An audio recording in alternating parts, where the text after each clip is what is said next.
Ted Nugent, your blood brother, rocking on Music Talk Show. Heard it on the X.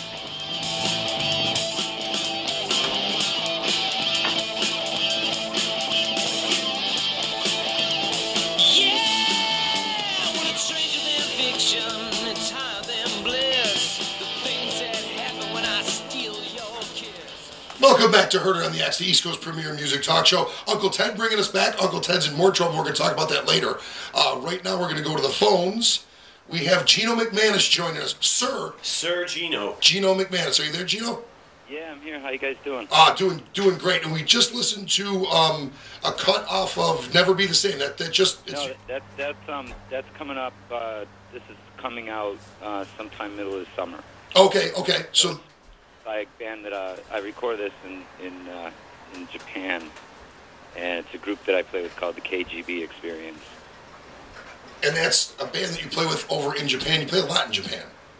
Yeah, I do, actually. So take me back to the beginning, Geno, because you're one of these guys, your name I've heard for, it seems like a lifetime, yet I've never really run into you that much. So Buffalo legend, absolutely Buffalo legend, and the people that love you absolutely love you. You've got so many fans in this area that just think the world of you. Take me back to the beginning and tell me how a Lackawanna kid ends up recording and touring in Japan. Oh man, let's see. The short version is I was second engineer at the. Well, actually, no, I have to go back before that.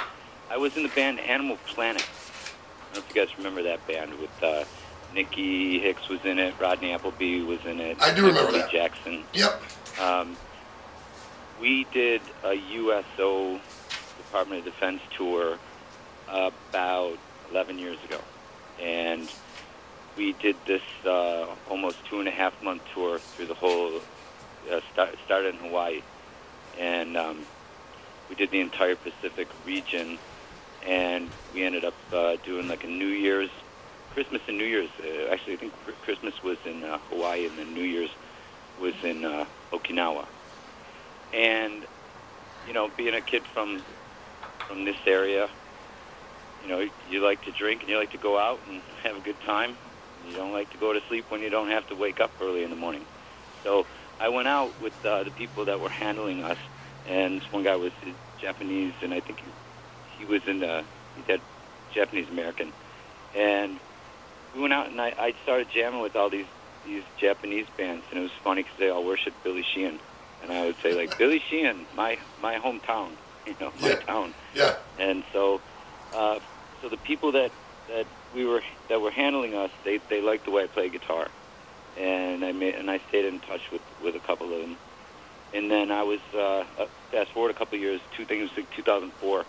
I was working as second engineer at Robbie's Chameleon West studio, and I was doing Michael Saviska's record, and one of my friends from Japan came to visit, and I brought her to the studio, and there's this massive Sinatra following in Tokyo, and one of her friends ran a fan club called the Sinatra Society. So they invited Saviska over, and then I in turn went as his manager and kind of liaison. And so when Saviska played, he did 5 sold-out shows at this club, the B Flat, and then we recorded that. And then I did a couple, after he was finished, he left. I stayed for a couple extra days, and I played in Kadoizawa, Japan, which is kind of between Tokyo and Nagano. And I did like a solo acoustic John Lennon Beatles thing. And from there, it just snowballed. So it was like every year going back once or twice. Now I go there 3 or 4 times a year. So the story is amazing, but the thing that I got stuck on is, tell me about the Sinatra Society. Are they younger people that were into Sinatra? Is that what's going on over there? No, they're older. Older people, okay. Yeah, they're much older.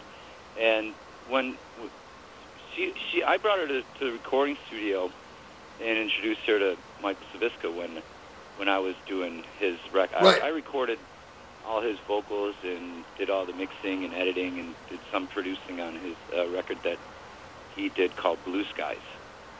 And so when she had come to visit and meet my family and stuff, she heard Saviska singing and said, you know, this guy's got a great voice, and we might be able to bring him to Japan. And if we bring him to Japan, then you could come along, and then we can then get you a show too. Wow. So, because I was sending some material. I'd do a song and then send it over in an email, kind of stuff. So, it's just through staying in touch with people. Right. Yeah. Well, the whole Sinatra Society thing. What is the music? It's bizarre, but that's Japan, right? If they like something, they like it.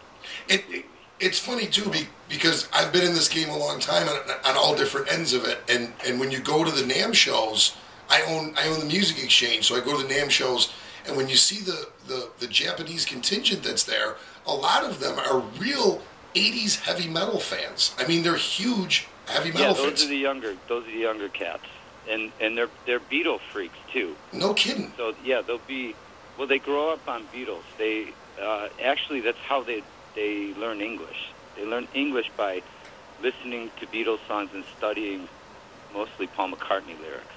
Really? Yeah. You'll find. I've done in the last 8 years that I've been going back there. I've worked with this band, the Silver Beats.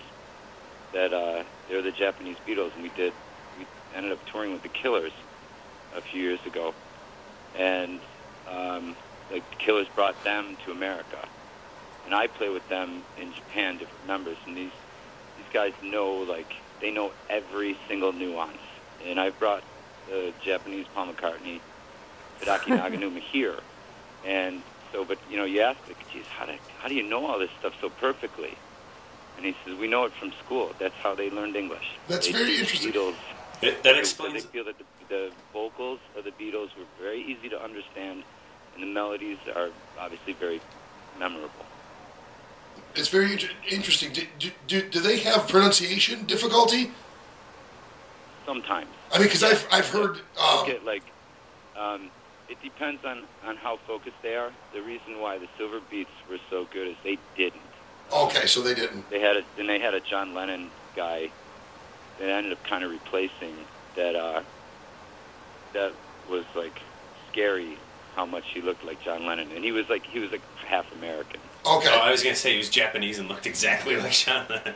Yeah, no, it's insane. There's if you go to YouTube and search the Silver Beats, A Hard Day's Night, you'll see it, and it'll blow your mind. The kid, first time in America was when we did the Killers tour. We're going to see if we can use that Hard Day's Night to bump in and out of the next segment. There's this Japanese kid, Yudo, is it Miyakawa? Is that his name? Mitsukawa. He's this 9-year-old prodigy, and that's the other thing. We played with him. He got up. Get out of here! This is like a dream come true. We are obsessed with him. We had him and Liberty DeVito at a show that we did at BB King's in Times Square 3 years ago. I'm telling you, this is like a dream. I told these two morons that I work with here about this kid, and because I think it's brilliant. But the one thing about the Japanese too, even the Japanese players, they're very mechanical. They're very mechanical. They're not very soulful. Most of them. No, they're not. That is not a stereotype. That is a near fact. They're very. I mean, even when you go back, if you talk to the old guys in the music industry, if you talk to the guys at Moog and the engineers at Moog, they would say that they would design all this stuff and then go to the NAMM show. The Japanese contingent would come in, photograph it, show up the next year with the same exact thing. They hadn't broke new ground. They just made an exact replica of what you did. Of course, they did it cheaper. They pride themselves on that. Oh, yeah. They pride themselves on meticulously copying something and then kind of making some things obviously they've made better. Oh, for sure. With electronics, make it smaller, better, cheaper. Well, I mean, would you buy an American TV if you could right now? I mean, you wouldn't. I mean, when Pardon? I said, would you buy an American TV if you could right now? I mean, the Japanese forwarded most of the electronics, even recording stuff that we've all been using for years. They really forwarded. I think they're wonderful. Oh, yeah, completely. Yeah, I think they're looking at my pedal board, and it's like Ibanez. Yeah, that's right. There you go. I mean, talk Akai. And we're old enough to remember when Ibanez, which is some MXR stuff in there, but it's a good mix of Japanese mostly. I mean, and talk about a real game changer. When Ibanez first really started infiltrating the American markets in the late 70s, early 80s, they were making phenomenal guitars at a quarter of the price of what was being done here. They were just making phenomenal, groundbreaking stuff. That's how they obviously that's how Fender Japan was established. Oh yeah, because they were making the Squires so good, and who's it? Jerry Donahue, the Telecaster player. Yeah, exactly. He had his signature. One of the first guys to really have a signature model guitar come out, and he said in a Guitar Player magazine interview that he preferred the Squire version, which was, a third of the price. That's right. Of the Jerry Donahue model custom shop Telecaster. And obviously that got him in a little bit of trouble with Fender. But yeah, they probably dumped his endorsement it immediately. caused everybody to look at Fender Squire guitars from, the 80s from Japan. And they were making them too good, so Fender said, well, we'll just set up a Fender Japan division, and then we'll just make the same guitars, and then they won't come here anymore. Yeah, no, they're amazing. It's an amazing culture. My brother-in-law is Japanese American. It's amazing culture. But going back to judo really quickly, I was amazed by the kid, but I do think he's very mechanical. But he's amazing, and he's truly amazing. And the one thing that's really amazing, for all the listeners that regularly listen to the show, this is the Japanese kid that played Crazy Train and sang it, and he also did Crossroads, stuff like that. But Josh and Jim here would just tear this kid apart. We did not tear him apart. We just had some fun with his pronunciation of the English language was very, very rough. I mean, it's hard for him to. It's hard to understand what he's singing, and he's doing the best he can. It's his age too. I mean, when we met him, he was a sweetheart, and of course he already had this. He already had the guitar player attitude, like, yeah, I'm going to play with you guys, but I like to take the solo here, and I like to sing here, and I'll play this. It's like, wow. Okay. By the way, this is Mr. Kubo. He can play everything you can play too.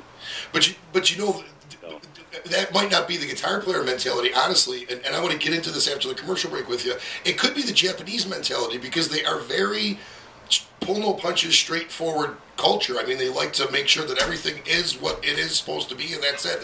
They're not. That's true. That's true. But he sounded more like a guitar player. Oh, did he?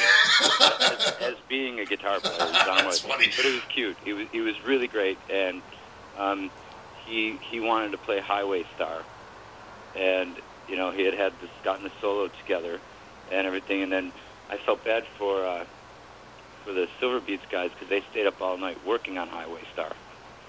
And he ended up not playing it. Well, the kid didn't. Why did he play it? I think we did. I think we ended up doing Crossroads. Oh, really? Oh, yeah.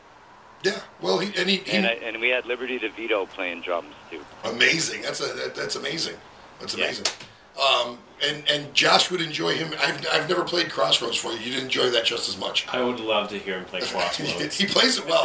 That's what it sounds like. I wanted to hear him play the keyboard parts of Highway Star. Yeah, really. We're going to take a small commercial break. Can you hang for another segment with us? Yeah, sure. All right, buddy.